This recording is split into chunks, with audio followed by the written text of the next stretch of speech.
Olá, jovens! Bem-vindos à nossa aula de resistência elétrica. Aula essa para o 8º ano, lá do Colégio Sênior de Ervalha, colégio esse que eu dou aula e eu tenho um orgulho imenso. E também mandar um abraço lá para o pessoal, o corpo docente, que está ralando aí nessa quarentena para levar esse conteúdo para o pessoal. Também um abraço aí bem forte para os alunos aí, do 6º, 7º, 8º, em especial o 8º aí, por causa que essa aula é especial para eles. Muito bem, a aula de hoje eu vou tentar montar aqui um experimento baseado no que eu tirei lá do Manual do Mundo, que fala a respeito da construção de uma lâmpada incandescente caseira. Esse experimento nada mais é do que um circuito simples. Circuito esse que eu estou aqui com um transformador ligado na tomada 110 volts. O nome é transformador porque ele consegue transformar esses 110 volts em 12 volts. 12 volts é isso que dá para colocar 8 pilhas daquela maior, que dá no mesmo. Além disso, como é um circuito, eu preciso aqui de 2 fios ligados aqui numa espécie de jacarés, aonde eu vou colocar o nosso grafite 05, que vai ser a grande estrela do espetáculo aí, certo? E o objetivo aqui, que nem eu falei, é tentar reproduzir como se fosse uma lâmpada. Vamos lá? Então, galera, agora a gente vai colocar aí o grafite, Tem ele aqui, aqui temos os 2 jacarezinhos prontos, e agora vocês vão assistir eu colocando ele aqui, ó, bem simples. Prendeu aqui em um jacaré, prendeu em outro, ou quase, pronto. Ok, agora eu vou tampar aqui com o globo e o experimento está montado. Agora a gente vai colocar, eu vou desligar as luzes e a gente vai ver isso aqui funcionando. Muito bem. É claro, ele não vai durar muito porque o grafite está queimando aqui dentro. Mas olha o efeito de lâmpada que está dando.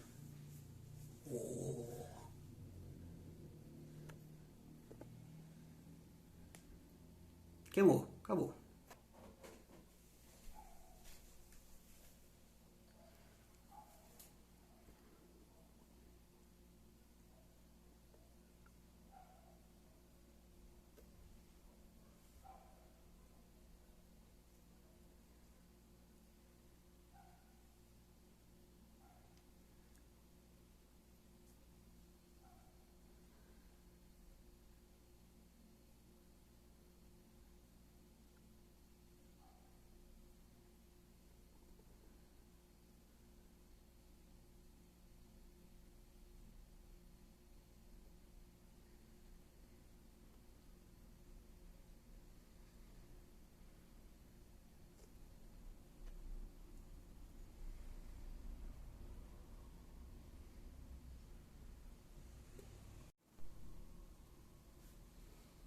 Muito bem, vamos lá ver o resultado disso.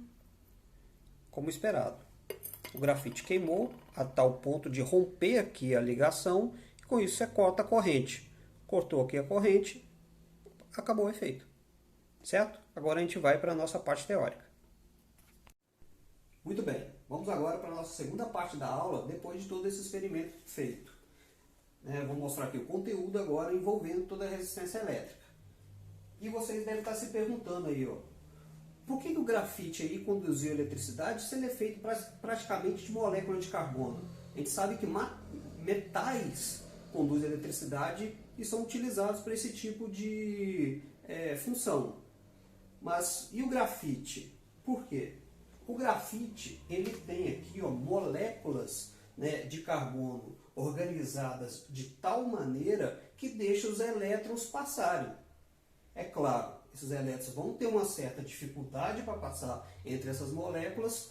Nessa dificuldade, vai agitar essas moléculas, esses elétrons, junto com essas moléculas de carbono, e a gente vai ter o efeito aí, de aquecimento e, consequência, a luz. Já o diamante ele não conduz eletricidade nenhuma, porque as moléculas de carbono ali estão organizadas de outra maneira. Beleza? Então, agora a gente vai para as fórmulas envolvendo tudo isso aí, certo? E fórmula não serve só para a gente decorar e fazer o exercício. Tem que saber interpretar as fórmulas também. E a ideia aqui é de revisar o que a gente já viu dentro de sala. A primeira fórmula que a gente viu é essa aqui de carga elétrica. A gente vai ver o conceito também. Carga elétrica simbolizada aí pela letra Q, cuja a unidade aí, né, no Sistema Internacional de Medidas é o Coulomb. E essa fórmula é bem simples de ser interpretada. A carga elétrica nada mais é do que essa quantidade de elétrons que o material ali perdeu ou ganhou. Então, N aqui é um número real. Se N faz parte da fórmula, é um número real. É 0, 1, 2, 3, 1 milhão, 1 bilhão, 1 trilhão, 10 a 20, 10 a 25. É um número real. Vezes a carga elementar. Esse número aqui ele é fixo. Né? Se não me engano, é 1,6 vezes 10 a menos 19, que é o equivale a cada carga de um elétron ali, certo?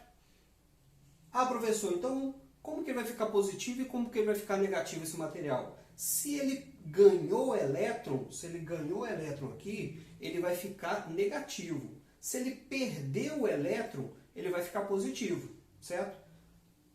Muito bem. Próximo aqui, ó, já é corrente elétrica. Sabendo dessa carga elétrica, fica fácil calcular a corrente elétrica. Porque pelo conceito, corrente elétrica nada mais é do que a quantidade de carga que está passando ali no condutor em um determinado tempo.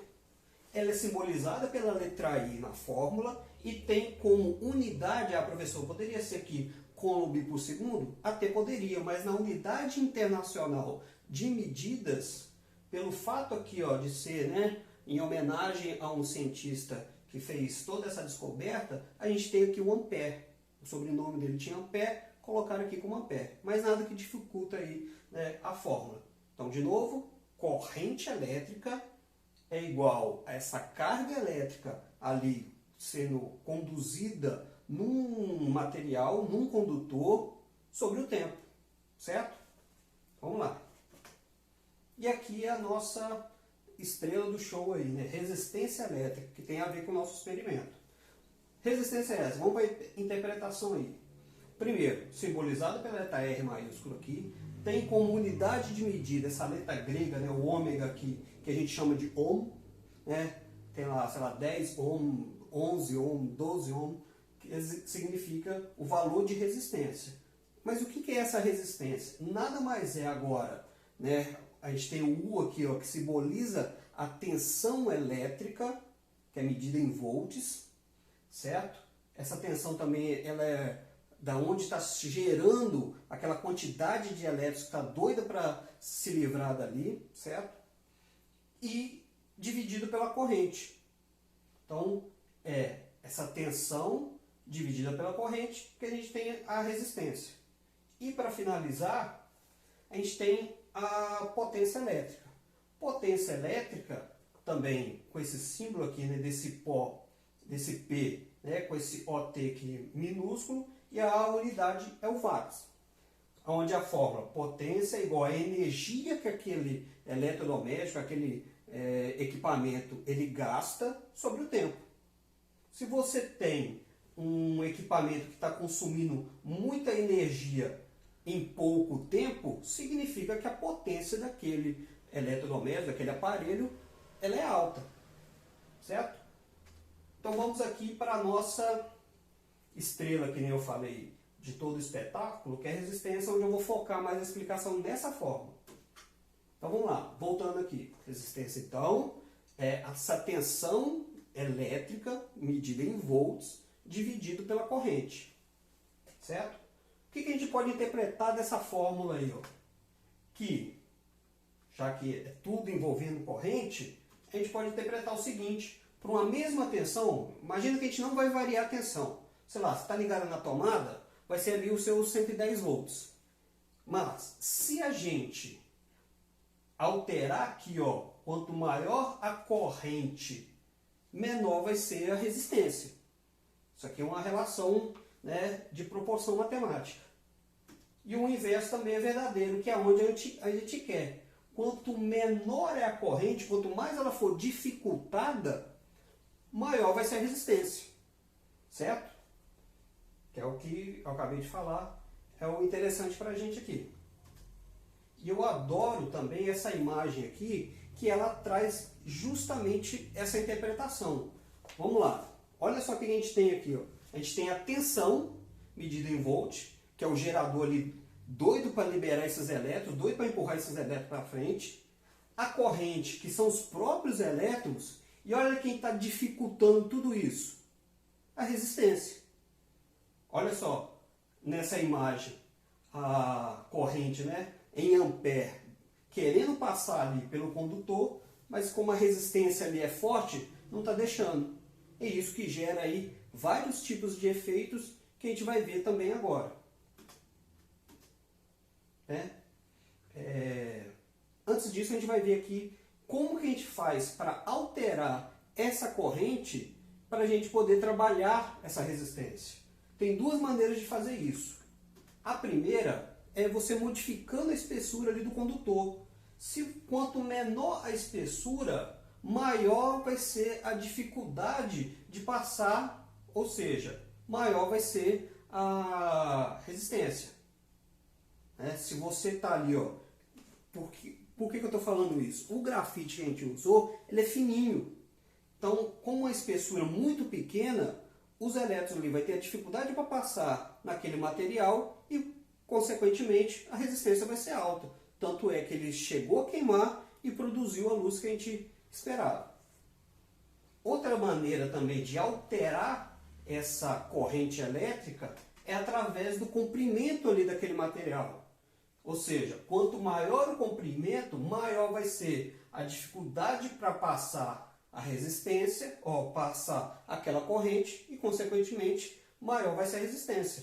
Que é justamente que é utilizado para fazer, né, uma lâmpada, onde o filamento aqui está todo enroladinho, a resistência de chuveiro, né, quem já teve a oportunidade de abrir o chuveiro e ver a resistência lá, vai ver que aquele fio está todo em forma de espiral, no objetivo de aumentar o comprimento. E é claro, aumentou o comprimento, aumentou ali a quantidade de elétrons que vai passar naquele material e, é claro, com isso, uma resistência maior. Eu gosto dessa imagem que ela traz justamente um resumo disso. Imagina aqui um fio condutor que tenha essa área, né, tem a espessura, esse A aqui seria a espessura, e esse L aqui seria o comprimento. Certo? O que a gente pode ver aqui? Ó?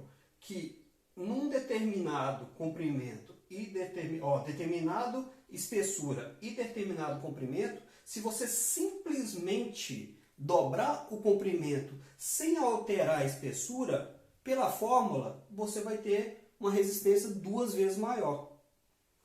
Do mesmo jeito que se eu tiver aqui, ó, espessura tal, comprimento tal, manter o comprimento aqui, ó, comprimento L, e simplesmente dobrar a espessura daquele material, daquele condutor, eu vou ter uma resistência dividida por 2. Por quê? A gente acabou de ver, aumentou a espessura, vai ser mais fácil desses elétrons passar naquele condutor e, consequentemente, você está diminuindo a corrente, quer dizer, na verdade você está aumentando a corrente, você tem mais elétrons ali passando e, consequentemente, você vai ter uma resistência menor. E é menor proporcional. Se você aumenta em 2 vezes a espessura, você divide por 2 essa resistência. Certo?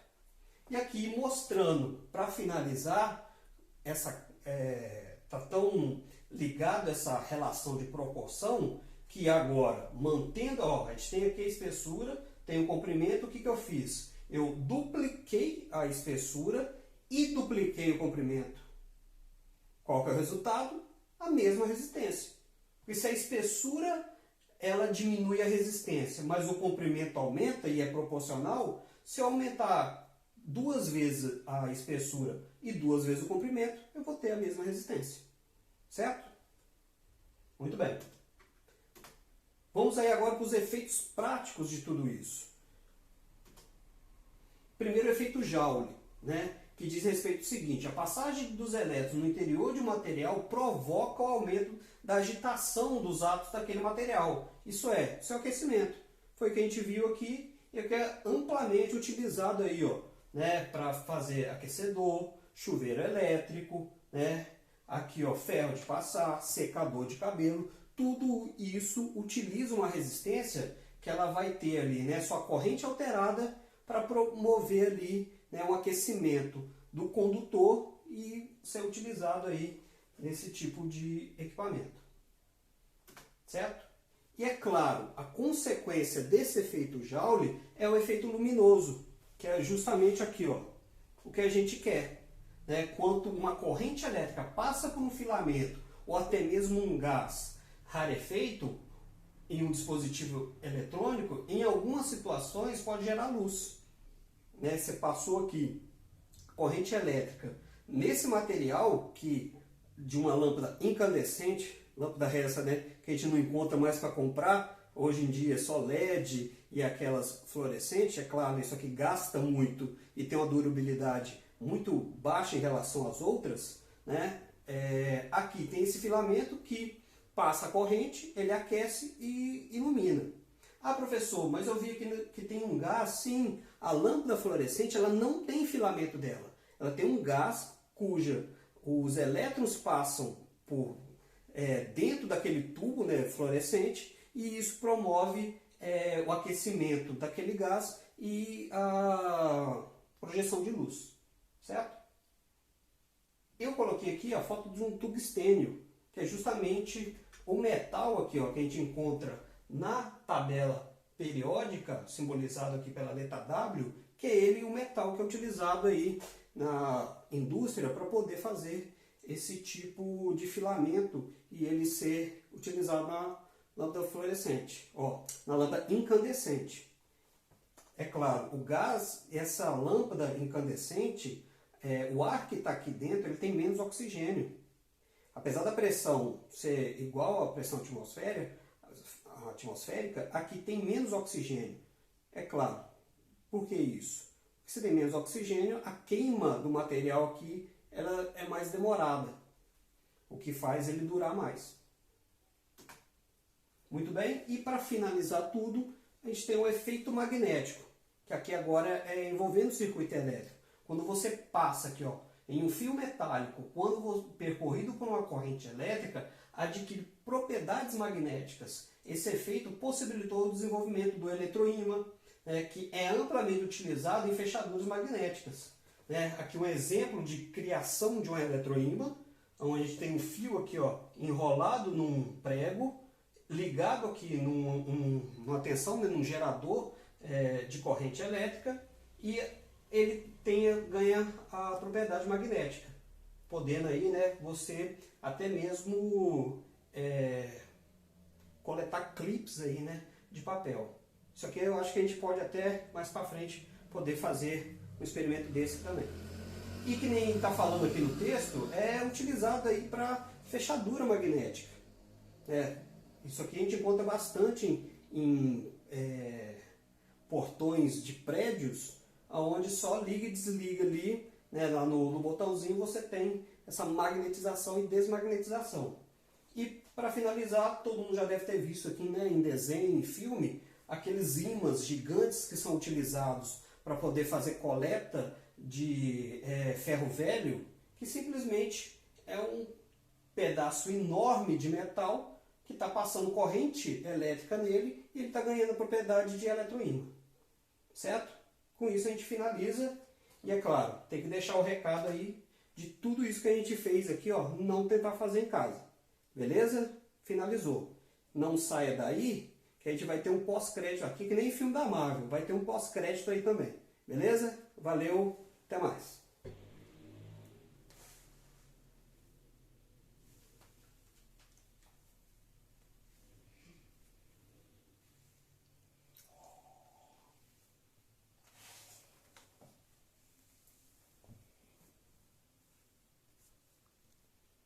Gostaram? Curtiram? Deixa o joinha aí embaixo. Valeu. Tá pagando, acabou.